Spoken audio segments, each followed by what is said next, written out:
everybody. Welcome back to another thrill-packed episode of Watching Scott in Capture One. So today we're going to work on some stuff in Capture One and then go into Photoshop, mess with it a bit, and come back to Capture One as we usually do every Tuesday at 11:30 Central Time. And today would be no exception. So I got a chance to shoot over the weekend with three lovely ladies, actually four lovely ladies. And we're going to work on some pictures of Dakota today. So I haven't seen her in a couple years. So she kind of dropped out of modeling for a little while, started a family, and then she decided to come back today, or on Sunday, I should say, and show off her beautiful face. So we did a bunch of shooting of that, and we're going to look at some of those today and do some retouching and get one of those done.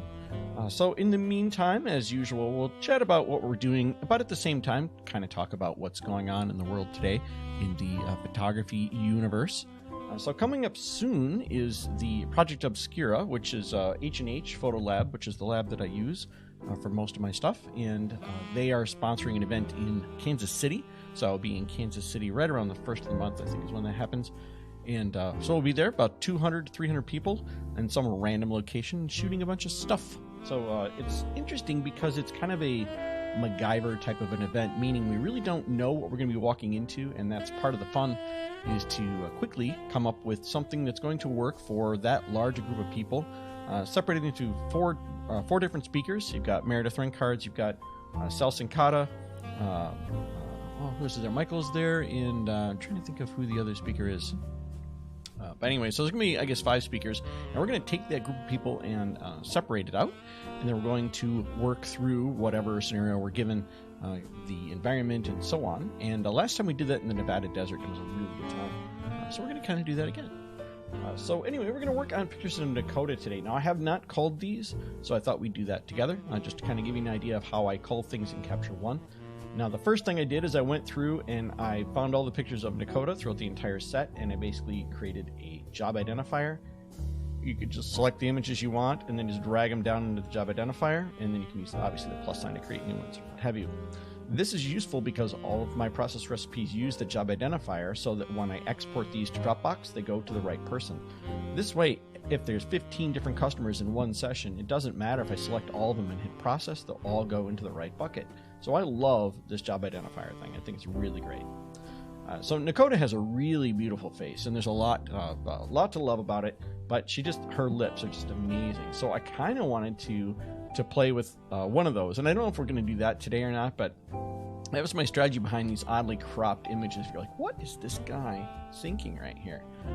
But if you take a shot like this, for example, and I do this a lot in boudoir, where I will be working with just one aspect of the shot, and I'll be trying to come up with something where I'm trying to say, this is the part I want you to focus on, and I don't really worry about the rest of the shot. Now, I use a 7200 millimeter lens actually on these, so I can kind of get as close as I want to, but only within the focus range of the lens, obviously. So if we do, let's say, a 4x5 here, and we did something like this, just playing around here, this would be the shot that I would want to feature when I'm done. So again, it's just kind of the lip shot, almost like it's a makeup commercial type of thing. So she's got just amazing features, and I really love this image, for example. So if I love it, what I would normally do is, because it's in the capture folder, and remember, we're gonna nuke this capture folder in a couple of years, or maybe not even a year from now. So any picture I really like, I have to get out of this folder. This contains everything from the shoot. So I'm saying, hey, this is a pick. So rather than like Lightroom where you hit your flag and you flag it, or you give it 5 stars or something like that, I actually want this picture backed up a lot more often than everything else. So what I'm going to do is I'm going to move it to selects. And it's actually going to actually physically pick it up and move it into this selects folder, which is a completely different folder on the hard drive. Now I have some other images here from other people. I did a body paint that day, and I'm not going to obviously zoom in on these, but actually I can do it. I can zoom in on this one because it's she's covering. But this is the body paint I did. So a really simplistic kind of body paint, but it was a fun one, just pattern-wise. So anyway, I'm going to go through and kind of pick out the ones that I love based on, obviously, if they're in focus and so on. So let's do that first, is we're going to click the focus mask icon. If you don't have this, you can get to it by right-clicking, choosing Customize, and then going and dragging, whatever you'd like up into any of these spaces. And so once you get the focus mask on, you can click on it, and it's going to turn everything green that's in focus. So this gives you a really good idea of where you might have missed. So for example, this one, if we look at it, we can see that we got her lips in focus, but not her eye. Well, this is kind of the focus of that image, so yeah, I'm okay with that. This one might be, no, that one's good too. So I'm just kind of looking through here, like this is a fail, you know, so we completely missed her face. So this picture should not survive, so we're just going to hit the delete on the keyboard, or X. So I use the same keys as I did in Lightroom, so I kind of got used to that. So I hit X on this one. I love this one. It's a shame it's nowhere near in focus. It's completely not in focus. So that's trash that one. So I'm doing that because I don't need to back these things up. Obviously, I can't go, wow, you know, I really love it, and I wish it was in focus, but it's not. Well, you know, wish in one hand, right? So just delete them if they're not in focus. Like this one's interesting. It's just her chin's in focus. We're not going to keep that one. And this is how I call my session. So just quickly go through and say, well, is it in focus? Is it not in focus? Because that eliminates it, right? I mean, there's no reason to keep stuff that's not in focus. This is gone. This one's gone. Very easy to do. Here we go. See if this one, yep, same thing, not in focus, wrong side of her face. But we got enough of the ones that I really wanted to. I just need at least one shot of her lips, and I'm sure I have it already. So once we're done, we know that that's all trash, and we've taken all that out. Then we can go, and one thing to do here is you can also right-click on this and say Empty Session Trash. It doesn't do it automatically, so every so often you got to remember, hey, let's take the trash out so we're not backing that stuff up. Now, obviously, you should be setting in your software to say anything that's in the trash folder shouldn't be backed up to any other hard drive. You're not taking, well, again, if you're in Lightroom, it's tough. There is no real trash in there, but you've got to remember to dump the trash, or at least say to your backup software, don't take anything in the trash folder and put it on any external drive. We don't need that. Oops, I bumped my Wacom tablet. Okay, so let's pick a picture to work on today. So I'm just going to kind of roll through here and find images that really kind of speak to me. Like, I mean, just so stupid pretty that you're like, okay, well, they all work, right? Like, I love this one. So what I'm gonna do is I'm gonna kind of go through here. I'm gonna hit P on the ones that I love. So I'm gonna hit P. Love that one. This one's really great. This is kind of the same picture, but a little bit closer crop. Same here, but I like it. This one's interesting. I'm not sure if I'm in love with the nail in front of the mouth like that, but I think that's kind of the intention. But this is the same shot. So this is more. This one gives me more crop options than this one, so I'll probably go with that one instead. She has a very Marilyn Monroe kind of look to her. Yeah, she's just one of those super beautiful women. I keep telling her she lives in the wrong part of the country. Get her to move out to California or Miami or someplace where models will get noticed. So I'm using Control and Spacebar, by the way, to look at the focus here. So this one is in focus, and this one is not. So it's kind of a quick look. He's in the bed. I don't really care about those today. This one's a little blown out, which I actually kind of like the look of. Like, it's got a very nice high key look to it. It's in focus, and we might be able to rescue it depending on what the histogram looks like. So I can bring up the histogram, and we're good. You see, we didn't touch the edge here, which means we have all the wiggle room in the world. We can always darken the image. So let's bring that up here, actually. We can always darken it and still have what we want. So that's a good image. I like that one. P. And again, I remapped my P on the keyboard. You can go up to Edit, Keyboard Shortcuts up here. This is where I did this. And there's Selects folder, I believe. Yeah, right here. Move to Selects folder. And this is where I put the P in here. It defaults to something else, but because I came from Lightroom and I had that muscle memory, that's why I kept this. So that's the reason that my P key does what it does. I don't think by default that's the case. And then we had a flight suit. I like this one too. It's those ones you're like, ooh. Those are the ones that you absolutely want to make sure you do. So we had a really nice flight suit here that we brought in. One of the guys, one of the photographers who was there for the day, was in the Air Force. So this one here, I don't like as much because the hand is open. In fact, I'm going to delete it because I know I'm never going to retouch it. This one is better, and it is in focus, so we're going to hit P on that one. If if you know you're not going to retouch it because it's got some sort of goofy thing, don't bother keeping it, right? Teasy pose is beautiful. I'll figure out what I want to do with these someday. This one I like.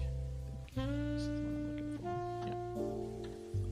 Yeah. Anyway, okay, so then we're done with that. We can go... Now, eventually, if I don't pick any of these other images, they're all going to get deleted because they're not good enough to make the selects. Then why are we hauling them around for decades, right? And backing them up and taking time to do all that. So I want to make sure that I get everything in here that I love. And it's going to take me a couple passes, and I give myself a few months to make that decision. I'm not going to do that all today and go, ooh, you know. But because I shoot fairly often, it's not like I'm going to remember to go back and say, oh, you know, I'm only about 70 sessions behind in deciding what I'm going to keep. So try and do this right away. So when I get back from my shoot, the first thing I would do is delete the autofocus ones and then maybe make some really obvious selections, because my backup software runs its big copy every 2 hours, and it would be ideal if I kind of get that done early so that when I go to bed, I know that everything is already in, all the selects are in 4 different places and all of the other ones are in 2 different places. So that's just my default way of tackling this. So if we go in the selects folder here, back in Dakota so we don't have to deal with potential nudity on the show here, and then pick an image to work with. And again, she's just stupid pretty, so we can pick any of these. You know, I kind of like this one a lot. Yeah, this is what we're gonna do right here. That's just beautiful. I wish the hand wasn't there, but if we can crop it out, maybe. Yep, there we go. That's what I like. All right, and then I'm going to, I don't need as much headspace. I find this is a really common thing that a lot of photographers do, especially early on, is they always put too much headspace in their photos. And after a while, you kind of figure out, well, I really don't need all that headspace, but it's not obvious initially. The grid isn't going to be very helpful here. I'm kind of looking at the distance here and the distance here, deciding if I want them to be about equal. So that's really the math I'm doing there. Because she is facing this direction, I want more breathing room on this side than I do on this side. This crop would not feel as good to me as this one does. It's just personal preference. So I have kind of an equal distance here, here, and here. That's about all the thought process that goes into the crop. Control G, by the way, to turn the grid on and off. This is great. All right, let's go and just a second here, take a drink. Let's go and take a look at the particulars for the image. So we know it's in focus. We already checked that. All right. We want to check our exposure. And again, we have a really nice histogram here. We have a lot of wiggle room. So we can go brighter, we can go darker. Remember, we want to handle all of our exposure adjustments at this time. Before we render to Photoshop, we want to get all that done now. Because once you go to Photoshop, you're dealing with rendered pixels and not raw data.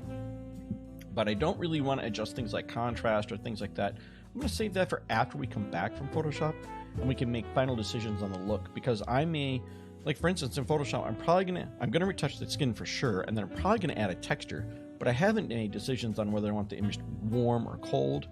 I might decide I want both. You know, I'm going to leave that open. If I make those decisions now, then I have to retouch the skin again later, which of course would be a silly waste of time.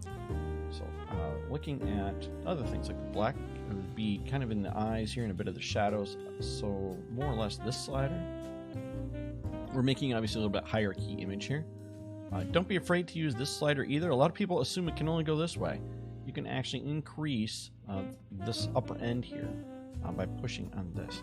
I'm looking at her skin tone, and I want this to be about on this line. That's kind of the Ansel Adams, what's that called, zone system. We want it about here. So if we look, it's pretty much perfect up to there. And they're a little bit dark down in here, but obviously we would expect that. Put this back where it goes. And I can kind of fix that. I think it needs a little fixing. So I went L on my keyboard to draw a linear gradient, and I'm just going to draw it like this. And then now it creates a new adjustment layer for me, and I'm just going to increase the brightness on it just a bit. I like that better. I don't want this to feel so dark down in there. I really kind of like the look of the whole thing. That looks beautiful. Are we blown out here? We need to make sure. We can use this exposure warning. It looks like we are not. But, in fact, let's use one of those fancy new style brushes. So they got these built-in ones here for light and contrast. They have a brightness down or highlight down, highlight recover. And it'll create a new brush for us, or it should create a new brush as soon as we touch the canvas with it. It's a little bit bigger brush, and I'm just going to kind of go through here and make sure this is not blown out. And you can see it created a brand new area for us, and now we're sure that this isn't going to be blown out. I don't want it anything to be remotely close to look like it's being blown out, because if it looks like it's blown out, even if it isn't, it still counts as blown out, right? So that's pretty easy math to do. So that looks great to me, and I'm all happy here. So let's go ahead and head to Photoshop. Now I use a recipe for that uses a description, which is here, and it is blank currently, which, by the way, any of these metadata that you use in your process recipes will use whatever you write in here. But if you don't put something, it will, in a very non-handy way, put the word empty name. It is really annoying. Or put just a huge number of spaces. So it expects there to be data, and if there isn't, you end up with this goofy thing. So, Dakota in white fur. There we go. And then I'm going to, we're sending this over in ProPhoto RGB, by the way. This is the largest color gamut available. And a lot of people say, well, you should use Adobe RGB. Adobe RGB is actually a smaller color gamut. So ProPhoto is your biggest one, and then sRGB would be your smallest, the smallest one we're ever going to use. We're not going to use anything smaller. But we always want to edit with the most colors we can get. So 16-bit ProPhoto RGB is going to be plenty for what we're doing. That will give us a very nice, clean image with good shadows, no noise, basically using everything that the camera had at the time the image was taken and giving us the best possible render in Photoshop. And I've got a 3D mouse that I bought. I've been using for some of my 3D stuff, and it pops up that. I need to fix that at some point. All right, I have grabbed my Wacom Pen now. I don't use a Wacom Pen all the time. I use it when I'm doing things that are drawing oriented. By the way, I could have white balanced this because it isn't quite white balanced. Let's go back to Capture One real quick. If I hit W on my keyboard to bring up the white balancing tool and hit the wall here, I bet we get a different result. Actually, it's pretty good. Actually, I might be white balancing on the wrong layer. Yeah, there we go. So that's the white balance of the image. But I really liked this tone, so I did not re-white balance it. In case you're wondering, yes, it is not quite correct, but I really liked it, so that's where I left it like that. So the first thing we're going to do is we're going to frequency separate this thing, because that's what we do. This is the best way to kind of get things organized and eliminate the low-hanging fruit for skin retouching. There are much better methods, but this is the fastest one. So this action, by the way, is available for free. It's in the comments below. Just grab it. And I'm just looking for something that will blur the skin enough that I don't see texture, but yet not enough that I'm going to run into a problem with getting color on the texture layer. And we can double check that, by the way, by alt-clicking on the eye here, and we should not see any color except maybe in the lips. That's the only place that I want to see it. There we go. The background layer I leave on just because I oftentimes want to go back and see what I did. So let's just go ahead and work on the skin. So in the world today, we have, as I said, the upcoming event in Kansas City, which I will be at. I'll be one of the speakers there. Miguel, he's got a YouTube channel too. I'm forgetting it. Anyway, Miguel's going to be there. He's a great speaker. I judge with him a lot at Shutterfest. So Shutterfest is happening this year. If you haven't been to Shutterfest, it's in St. Louis. It's been moved to September timeframe. Amazing event. Highly recommend it. People from all over the world come there. It's about 3,000 or 4,000 people normally. Who knows what's going to be this year? I'm sure that they're going to take a lot of precautions. They're smart people, and they do a great event. It's one of those events I will never miss. It's so good that I highly recommend it. And a lot of variety too. You've got people, myself teaching things, but you've got people to teach painting, you've got lighting, you've got everything. I teach a lighting class, a composition class, and then depends on the year, on different things. I've spoken there quite a few years in a row now. And it's one of those that I tell people, if you haven't attended an event for education in photography, you're going at a slower pace. Learning by yourself, learning through YouTube channels like mine, or things like that are great, but there's no way to get past somebody that is actually taking time to go to these events. And it's not an expensive event. I think it's like $99. It's very reasonable. And it's 2 days of solid education. And to go to something like that, you're going to get way ahead of your competition. And my friend Scott Robert Lim said during a seminar a couple of years ago that I think it's 12 photographers per square mile. Something like that.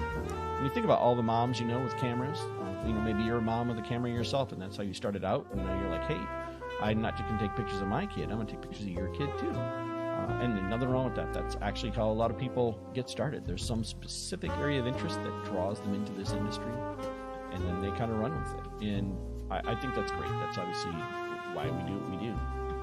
But if you want to continue to grow, you have to grow past those other people. Otherwise, you're all competing, and everyone seems to think dropping the price is the thing you need to do. That is the opposite, actually.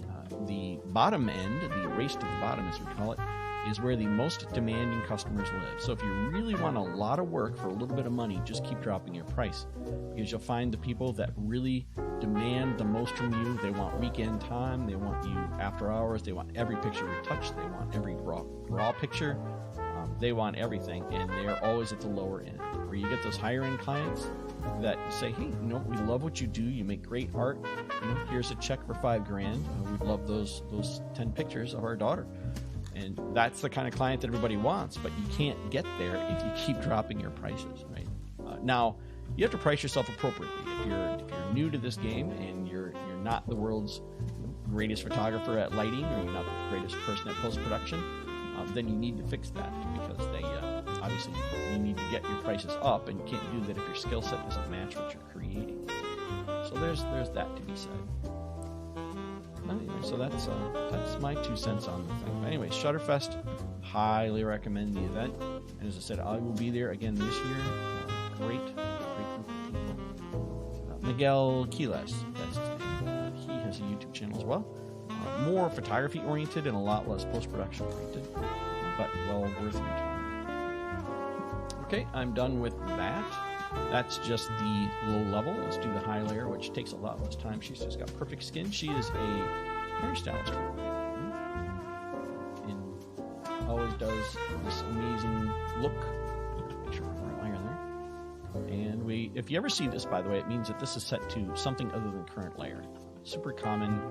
Because if you're using your clone stamp for other stuff, it may not be set there. And notice that I'm not removing every single mark. I'm leaving things that will look natural, that are part of her. We don't want to make her skin look fake, but because she's just she's just got perfect features, perfect skin. As I keep telling her, she needs to move. She needs to get out of Wisconsin and get to some place where people get hired for movies, because that's not what we do here. I mean, we do some of that, but not at the level that those folks do. Which is why I live here, right? It's quieter here. And we don't have any snakes worth talking about. Or spiders, for that matter. We get a lot of bad winters. Although we have giant bees. I don't know if you can hear. There's a giant bee hanging around outside my window right now. He enjoys the channel as well. So I'm just kind of working through any little marks here that are drawing my eye. Any random hairs that need to go away. We can all remove these pretty aggressively on this high layer without having any sort of issues. And again, just whatever draws my eye is what I'm looking for. I'm not looking to make her skin perfect. We'll do a bit more in one more pass here. And this down here really won't have any texture per se, because it's blurry, right?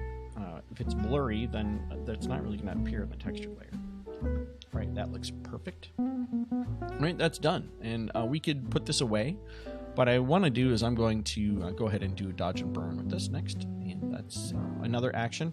And now, don't be scared of these actions, because they're not really doing anything. Like, they're not retouching the picture for me.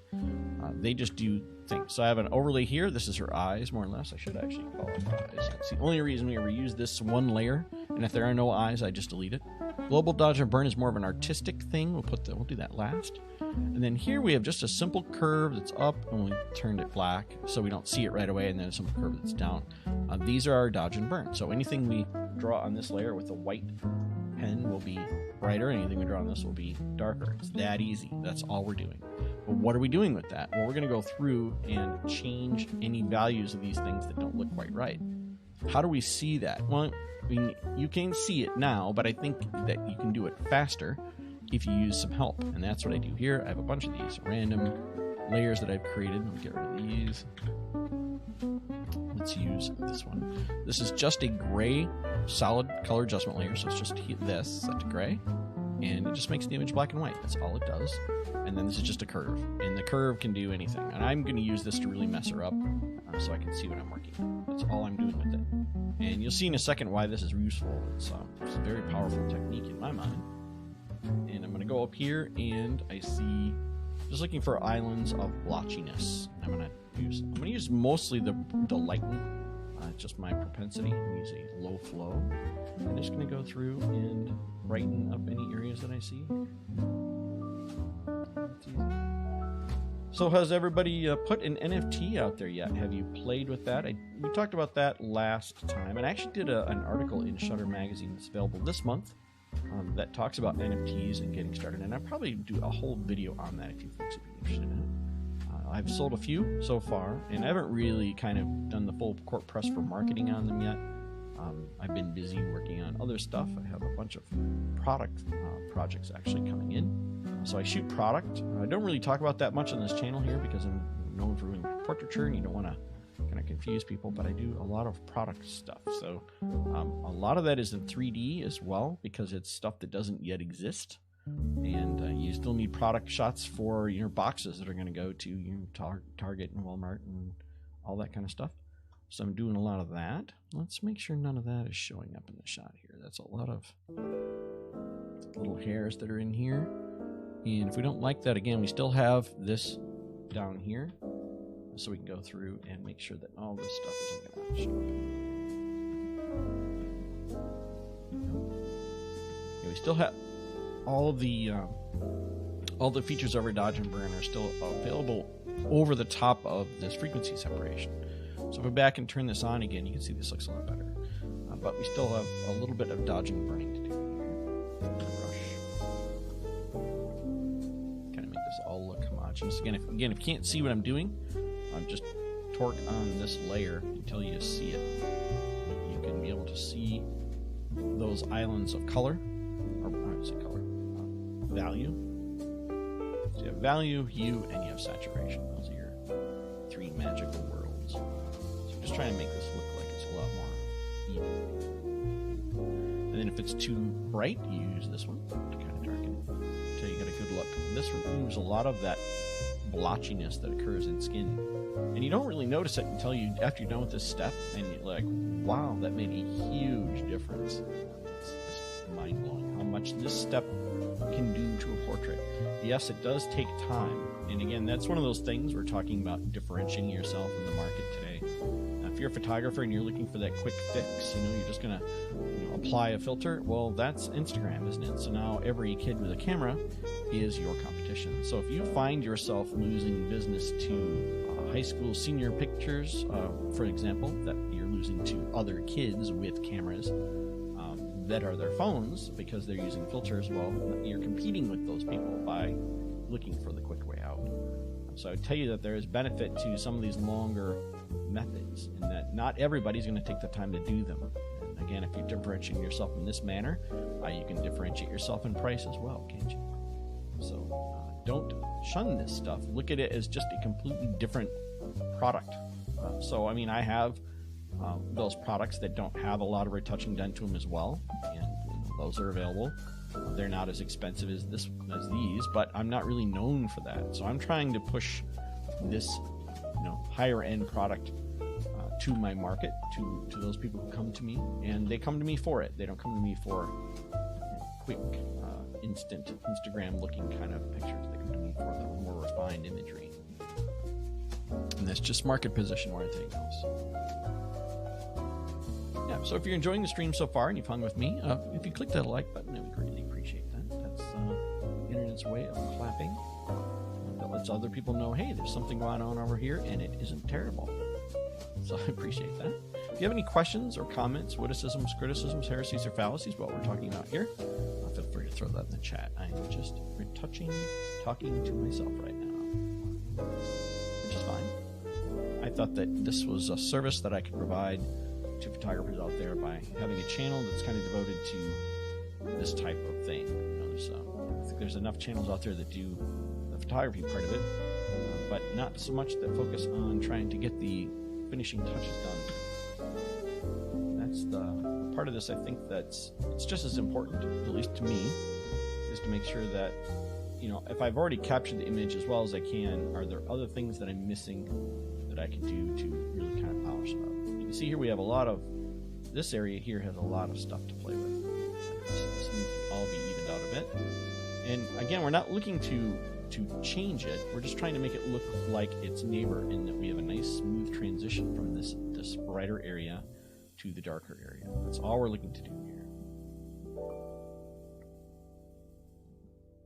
Anyway, so after Kansas City is done, then it looks like I'm heading to Oklahoma City in a few months, and I will then be going to, what else do I go? I have quite a few going.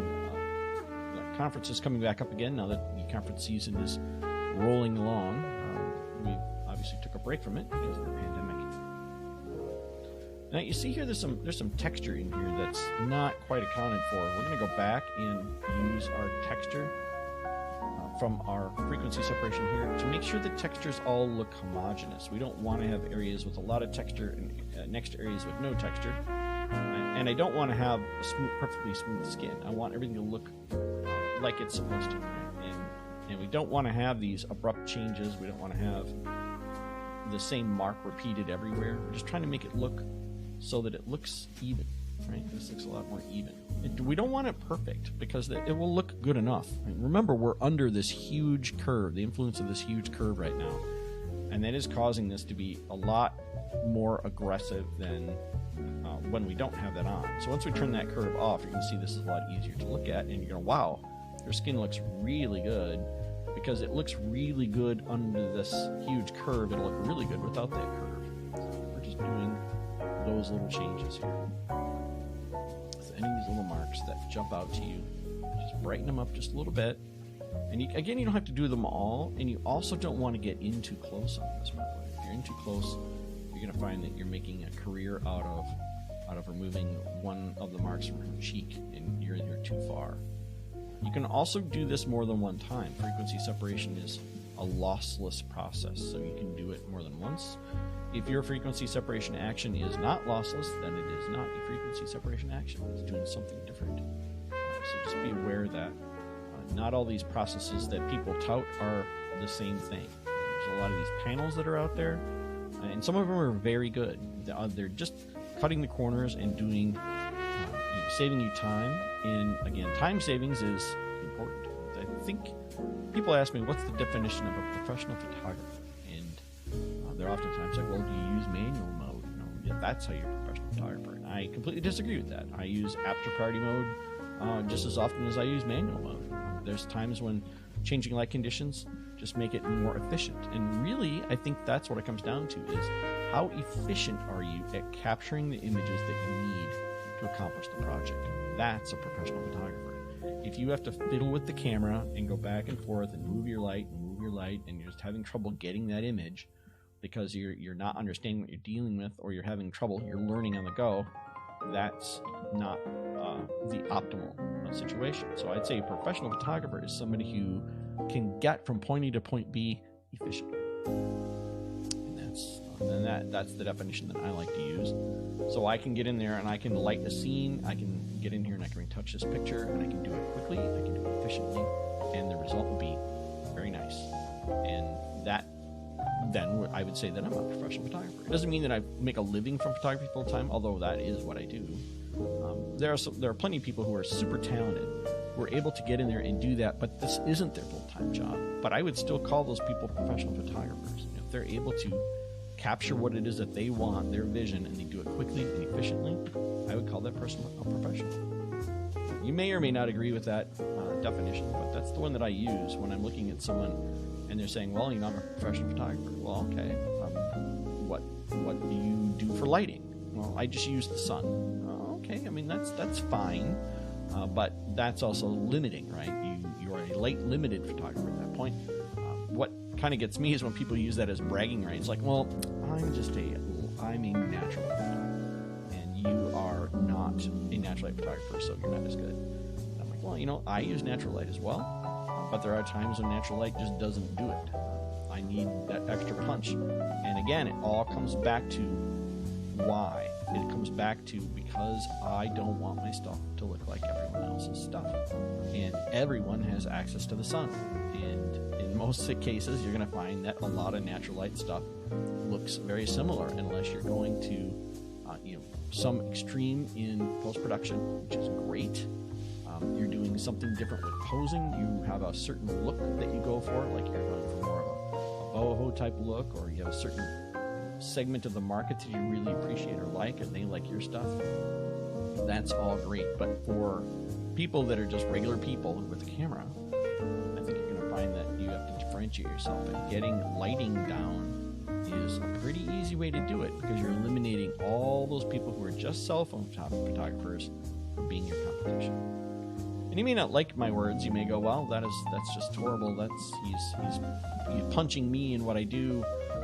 It's actually just a fact, right? If you are using the exact same equipment that someone who has a cell phone, you are competing against them. That is what it is, whether you want to believe it or not. That's your business. But my recommendation is just learn to light. It's not that hard. Yes, mastery takes forever, but picking it up and learning it is not difficult at all. It's scary. Yeah, it's a little scary, but it's not that scary. Okay, let's see how we did here. We got done with our skin. Let's turn this dodge and burn off. This is what dodge and burn did. So if you're wondering what that whole list is, especially down in here, it's really the only way to clean this up and have it look really good. Remember, this is still her skin. We haven't done any sort of replacement on the texture. We haven't done any sort of something coloration. We don't have any repeating marks to worry about. It's all her skin. And you can see this helped, especially around in here. Now, and then we go all the way back to looking at our before image. Here's our before and our after. So again, her skin still looks natural. It's still her skin for the most part. We've removed some of the more obvious marks. But that's flawless skin. Just beautiful woman. All right, so the skin is done, and so I can really kind of say these are done. Now let's do dodge and burn. And the reason I do this on a separate layer and I do it last is because this part is the artistic version of what we just did here. This is more over the top. I don't really do that anymore. So let's do some over the top dodge and burn, and then we'll add a texture to the background, which is kind of my thing, and then we'll go back to capture one and the color grade this bad boy. So let's start here. We're going to use a big brush and a soft brush. It's white with a low flow, and what I'm basically doing is I'm going to go over the bright areas one more time, just a little bit more brightness in the bright areas that are already bright. So the chin, I like to do this on the lips a lot, so this right into here. And all we're doing is this is just a gray layer set to overlay. That's all it is. Nose here, snot trough. Yes, that's the technical term for it. Here's the nose here. Just kind of playing with where I want the brightness to be. And you can also use the opposite. You can hit X and you can draw in those darker marks here if you want to really kind of augment this. That's why women put that mark there, so that they can kind of make that cheekbone a little higher. She doesn't need that at all. In fact, I think this is a little dark. So I'll remove that. You can go under the chin here. You can go with the black. You can do this to kind of, again, add more contrast to that. Shoulder, a little bit brighter there. And I love the structure here in her neck, so we can kind of feature that. Breast. And that's about it. I mean, she's really easy going on the eyes. You can see the before and after. That's pretty substantial. But we did have one more on here, and that was the eyes. We'll do the eyes. It's the exact same thing, right? There's no difference between these two. By the way, I see there's a hair there. Let's get in there and remove that. We still have our frequency separation layers around, so we can do this kind of thing anytime we like. That's one of the benefits of using this layer stack, is we can always go back and kind of fix things if we find them later. It's kind of a non-destructive way to work, and a little difficult getting in here and doing some of these things. But, we are also at a microscopic level of the same edge right now, so that looks good. And maybe, I don't know if that's fall off. Fall off is the word for the makeup that is on the face that fell off as they were applying it. So you want to not have any fall off in the image. I also don't want to zoom in too close because that just gets, again, in a hairy area. So for the eyes, use a white brush. Again, 1% flow. You notice these settings say pretty much the same the entire time. That's just my way. We're just going to take a catch light and we're going to pop that catch light a lot, right? Then I'm going to make kind of a C shape opposite the catch light and then put a little dot in the middle. So it's very simplistic looking. It looks just like this. Very easy going. This makes the eye look so much more interesting. But it's still her eye, and it's not like she's, you know, an alien. So same thing on the side, C shape, then a dot. So when we're done, that's the eyes. So if we turn that layer on and off, you can see that makes a huge difference. But it won't look fake. It'll look it's just magical. Okay, so let's do a texture on this. I'm going to go all the way back to the background because we didn't change the shape of her at all. If we would have liquefied her, then we need to go back to the liquefied version. But we don't need to. I'm going to hit save, by the way, while I'm working on this thing. So we're going to do select, and we're going to do subject. And that should find her for the most part. And it looks like it did. So that's pretty darn good. I will go ahead and refine the selection, though, with select. And I'm going to hold down shift when I click on select and mask. That brings up the older one, the older version. And I like this because it's easier interface to kind of look at in my mind. So I just want to go through and make sure that these hairs have transparency, especially along this soft edge here. You notice how it's hard here, and then once we go past it, it's soft. That is really the benefit of this step of the process. Is it's giving this that feathered edge. And we're not going to do the whole thing in one chunk, by the way, because if we do that, we end up with a lot of misinformation in our mask. So we're just going to do it in pieces. And I basically just want to go along the entire edge. We can hold on our Alt key if it says, hey, this is the wrong color. But I don't care about over selection so much. I just want to make sure that we have a good, soft edge where it's supposed to be soft. This is blurry back in here, right? So we shouldn't have a hard edge. If we have a hard edge, it's going to look terrible. So that's it. It doesn't have to be the world's most perfect mask, but I think it's a lot better now than it was a second ago. I'm going to save it. I call it 1 because I hate to type, and that's good enough. And let's go find a texture. So for texture, I'm going to use the bridge, and I've been giving it a texture a month to all of my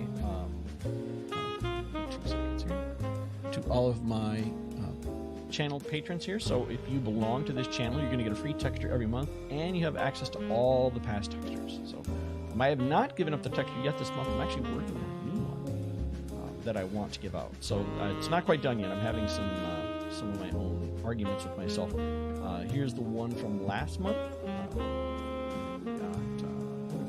I'm just looking at something that might be something that's not too over the top. So I have two versions. One is got the texture, the actual texture, and the other one is not. Let's use this one. So try it. And we're going to put it on here. Obviously, put it too far on the layer stack, so we'll bring it all the way to the top. Move it into position. Control T, and that's about it. And then we're going to use the mask that we had that's under here. You can go up to select, load selection, drop down, click one, hit OK. Or, like the pros do it, you should just go to your channel palette and control click on the thumbnail. It's the same thing. It's a lot faster. I'm going to hold on my Alt key when I click on mask, and then we have this. But obviously it doesn't look quite right, but it's close. It's close. But it has, if we use a layer style, like overlay or soft light, we will get a lot more blending out of it than we did if we don't. So if we do this, for example, if we go back over here and we put it at normal, it's not too bad because, again, we have that soft mask that's coming around here. But if we use that, like up in here, we use that overlay, we get away with a lot more. But you notice that the texture is focused, but her hair is not. And you're going to see down in areas like this where it might look a little goofy. And that's because this physically can't happen. The texture in the background needs to be blurrier because it's beyond the focus plane. So we need to blur it. So just double click on the smart object to bring it up. And I'm just going to filter it by whatever I did for the frequency separation. So 5 is fine. Close it, save it. Good enough. And I don't like the color on it too much, so we're going to go ahead and put the hue saturation and clip it. And it's almost always 180 degrees. I don't know why that is, but not in this case. I kind of like this peachy color. It's really kind of close, isn't it? Something like this. And I might choose a different blending mode for this overlay. I think soft light. I think this looks nicer. But this makes me want to change these things a bit. So looking at the color of her lips, the color of the background there, and finding her skin color and her lip color, and that looks pretty good. I'm happy with that. We don't want to make this on fire, but I do want more of the color that we're seeing. And play with this a little bit. All right, that looks really nice. It's a nice little touch to it. But what if we did 2? So I'm just going to group those together, and I'm going to use Control J. I'm going to duplicate it and see if that's awesome. It is not, so we'll get rid of it. And I'm happy with that. So let's go back to Capture One. We're going to color grade it and do some final little zippy things to it to make it all it can be. I'm really happy with that image. That's a beautiful woman. Just love working with her. I'm really glad she's back to modeling with us.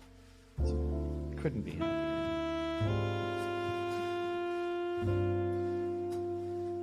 Well, thank you for the people clicking like on this. I appreciate that. As I say, it's hard to get attention when it's so easy to forget to click that like button, and yet that's how Facebook, my God, that's how YouTube figures out what they're going to show people.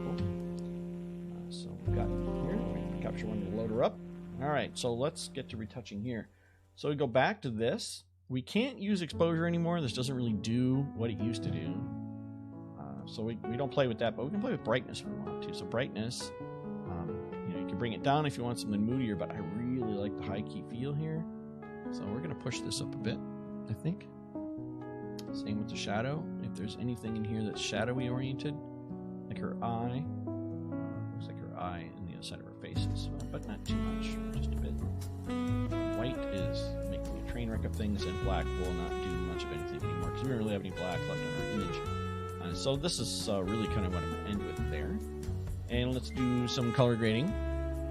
So for color grading here, shadow, and again, I'm going to go around. I'm going to push it all the way to the extreme, and I'm going to walk around a little bit. Turn up your voice channel. We can barely hear you over the music. Well, thank you, RJ, for telling me that. I'm glad you told me that. There. Thank you. I've been sitting here talking this entire time, and nobody said anything. So here I'm going to go around, and I'm just looking at what this is doing until I find something I like. So I'll say I like this. And then I can decide how much of that I want in here. Something like that. Mid-tone is almost always opposite that. So we know it's going to kind of be over here. Not always, but usually. And then I can figure out if I want to. I'm going to go around here. Oh, she looks really good in that more pale, isn't she? Yeah, I like that a lot. So that's just taking the color out of her face more than anything else. Just pulling it away, almost desaturating her mid-tone because we're adding the opposite color.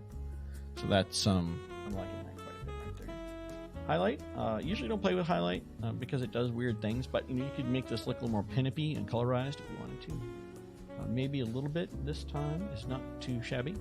I actually should use my mouse and not my Wacom tablet. The Wacom tablet and Capture One work pretty well together, but they're not quite perfect.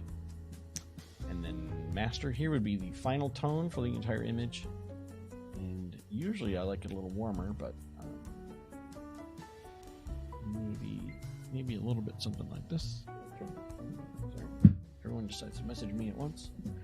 I think I think I like it just off. I think this is good enough. All right, so then let's do one more thing. Let's do some adjustments. So I'm going to go into layers. I'm going to create a new...